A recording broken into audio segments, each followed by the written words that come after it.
Hi, boys and girls. Happy Monday. Welcome to another day of distance learning. I have a new way to show the date. I found this in my house and I thought, this will be perfect. So I'm going to put it on our chair from now on. And it says April 10th, and then it's 2020. So that's the date today. And again, welcome back. And I have some animal friends that are joining us and a little bunny that my daughter got from the Easter Bunny a couple of years ago. So he's going to be watching us today. So our agenda for today is we're going to start off with foundations. We are going to do some subtraction in math, and we are going to reread The Little Red Hen. So that is what's going on today. So we're going to do a little math warm-up. We're going to do one more and one less, and we're going to do it with our fingers, okay? So everyone say 1. 1 and 1 more is 2. 2 and 1 more is 3. 3 and 1 more is 4. 4 and 1 more is 5. 5 and 1 more is 6. 6 and 1 more is 7. 7 and 1 more is 8. 8 and 1 more is 9. 9 and 1 more is 10. Now we're going to do one less. 10 and 1 less is 9. 9 and 1 less is 8. 8 and 1 less is 7. 7 and 1 less is 6. 6 and 1 less is 5. 5 and 1 less is 4. 4 and 1 less is 3. 3 and 1 less is 2. 2 and 1 less is 1. 1 and 1 less is 0. Good job. All right, so on my board for the agenda for today, it says foundations. So I need for you to make sure that you have a piece of paper and some pencils handy for today's lesson. And we are going to start off with our CVC words, okay? We have some digraphs today. I see SH, SH, ship, sh. I see CH, CH is CH, chin, ch. And I see TH, TH, thumb. So we are going to segment the words, and then we're going to blend them together. Ready? Sh, up, shop. Good job. Next one. Sh, ip, ship. Ch, in, chin.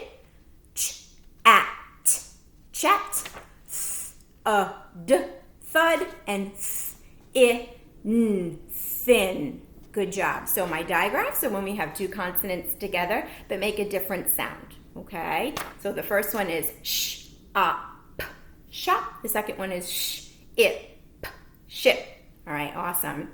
So we are going to let's take shop. Ooh, I will go to the shop to buy an Easter basket. Shop. Or I will shop with my mom at the store. Let's see, thud. I heard a loud thud in the kitchen. Can you take one of these words and put them into a sentence? Doesn't have to be one that you write out, but just tell an adult the sentence. Awesome. Okay, good job. All right, next we are going to write 2 sentences today. All right, so I have my whiteboard. I know you don't have your whiteboard. That's okay, just a piece of paper and a pencil. The first sentence is, that is a big fish. That is a big fish. 5 words, okay? So I'm going to undo my marker. That is a big fish. Watch me. Uppercase because it's the beginning of a sentence. That is a big, remember if you don't know how to make a B, make your bed. That is a big fish. And then a period at the end of the sentence. That is a big fish. Good job. I'm noticing that I have finger spaces. I'm noticing that I have an uppercase letter at the beginning and a period at the end. And the rest are consonant, vowel, consonant, or I have this digraph which makes one sound, okay? Consonant, vowel, and then I have 2 consonants together, okay? But it's one sound, shh. So if yours doesn't look like mine, just fix it so that it does. That is a big fish. Okay, great. Our next sentence, I'm going to erase my board. Beth had a bad rash.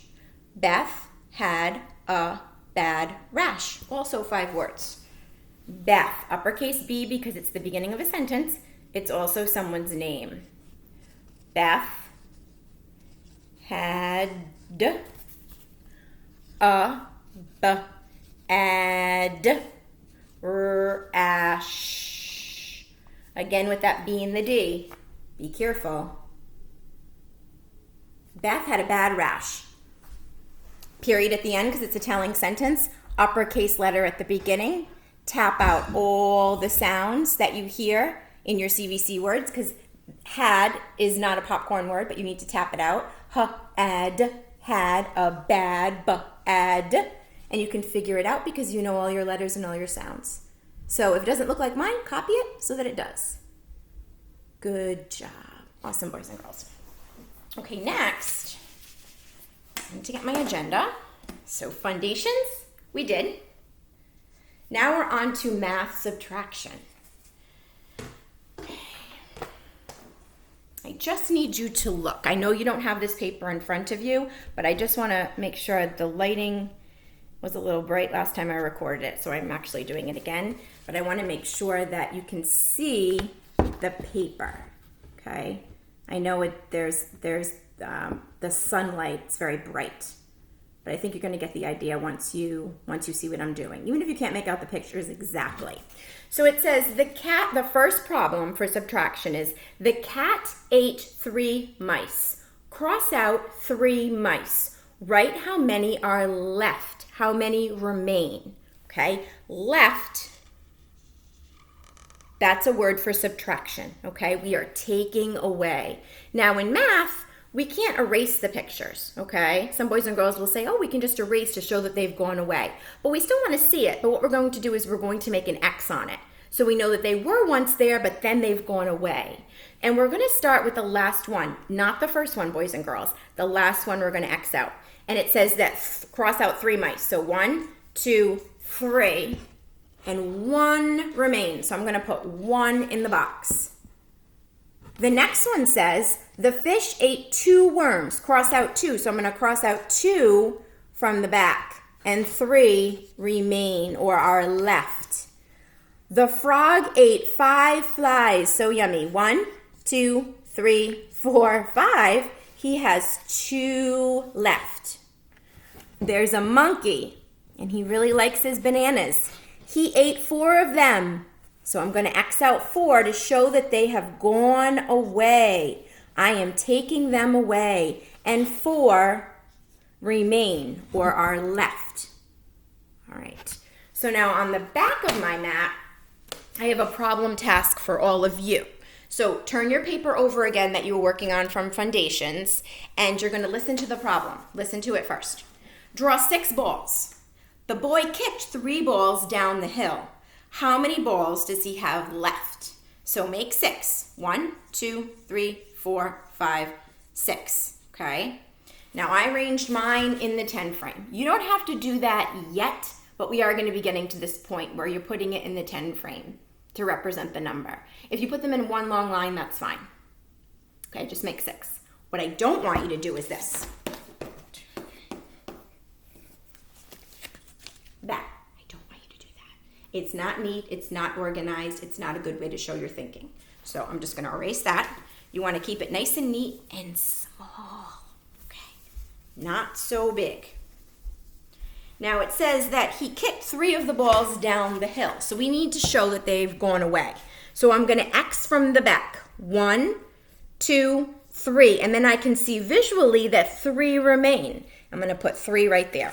And what is it that we're talking about? Okay, we are talking about the balls. Okay, so I'm going to write balls right there. I have more room today. I'm going to circle my answer. And I want you to do that. And I want you to write balls. B-A-L-L-S. That's what we're talking about. And there's 3 that are left. You're going to circle your answer and make sure that your picture is nice and neat and organized. Okay, especially when we're doing subtraction.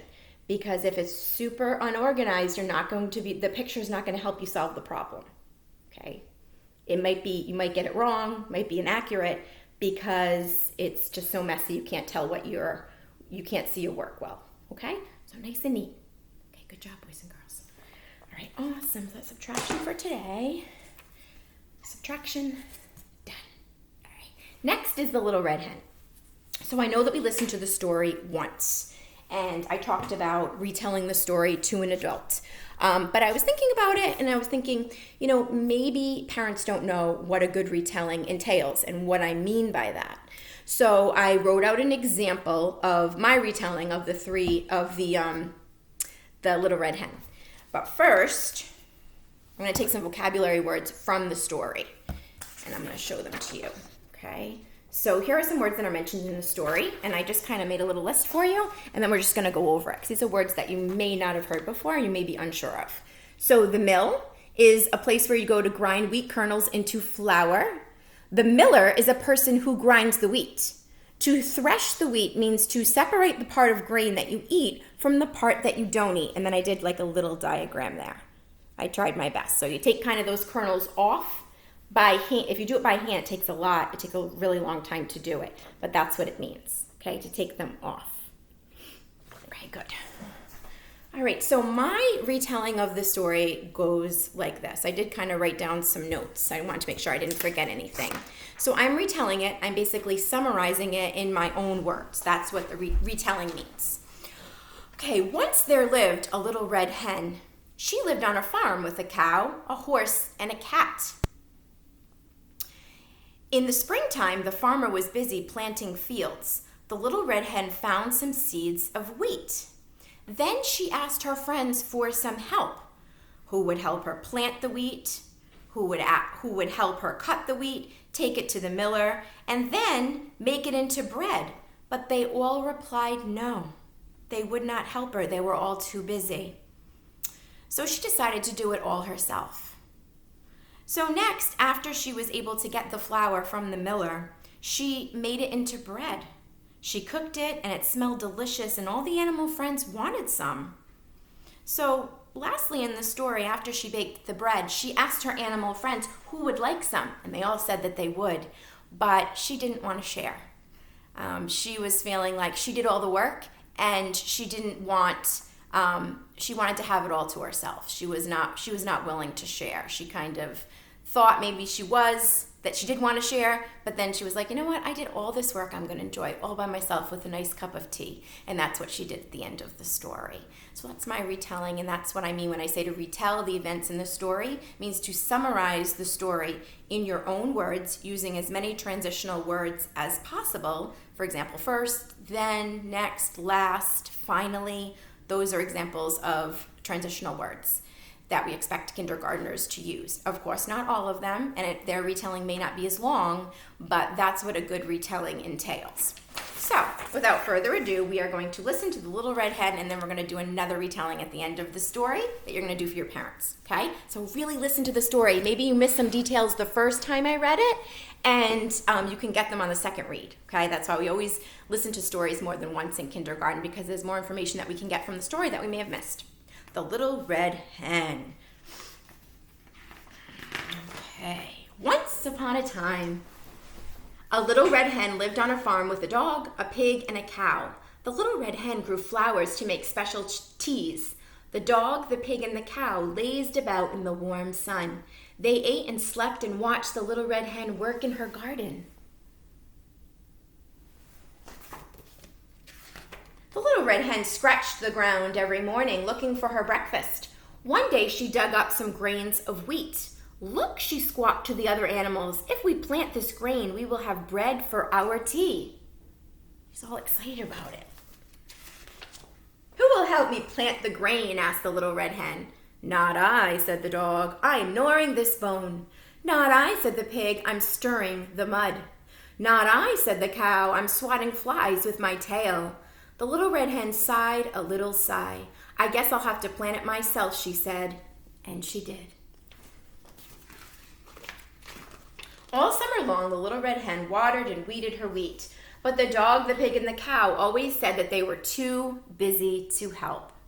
So she's doing it all by herself.